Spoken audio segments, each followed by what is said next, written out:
this whether you line of agree or not, questioning, whether you agree with that, with the answer of Celine, that was the answer she gave. continuing objection, Your Honor, if it will apply again to medicines, if it will apply again to supplies, We will chairs not and be- tables, we will have a continuing objection not yet to there, this counsel. line We're not- of questioning, Your Honor. We're not yet there, counsel. Okay. So Attorney you are Christine, saying... you may proceed. Yes po. Your Honor, thank you po. So you are saying the COA is in a better position to judge whether an information is confidential or not. Wala akong karapatan sa agency. Argumentative, Nick, Your Honor. with Excuse me, regard to the food, Your Honor, we are on the example of the supplier of food. Okay, sa instance ho na yan, sa tingin nyo, hindi ho siya confidential, di ba ho? So kayo ho yung mas nakakaalam na ito, you are in a better judgment sa bagay ho na yan. Kasi po dun sa food po, yung tao mismo na bumili, yun yung confidential.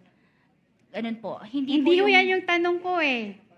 Okay, the yung question tanong, is vague, Your Honor. yung tanong, Please, the question Celine, is vague. Celine, ang tanong sa iyo ay may karapatan ba yung ahensya magsabi na ito confidential? Kayo lang ba ang may karapatan? Kasi I can actually answer. Tell me if you agree.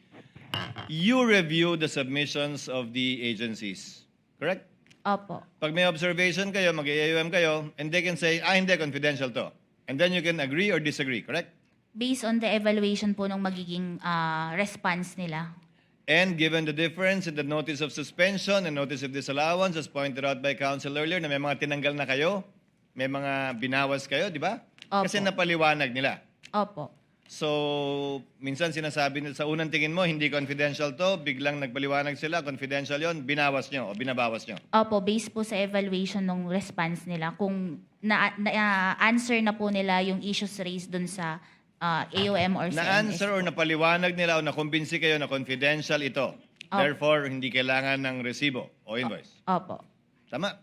But Opo. your determination is anyway appealable, if at all, to the Supreme Court, the Commission of the Supreme Court.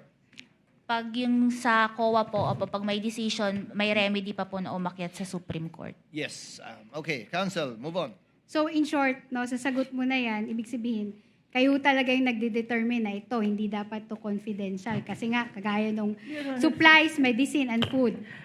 Yun po yung naging basis ninyo ng ND ninyo, di ba po? Your Honor, please, I think this was the question itself of the presiding officer. Already Ask and answered, counsel. Yeah, the Already answer is, answered. we want to put it on record, Your Honor. The answer.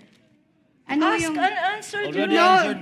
She agrees, counsel. She agrees. She So, already agrees. okay, so they will... Okay, I'll move on, Your Honor.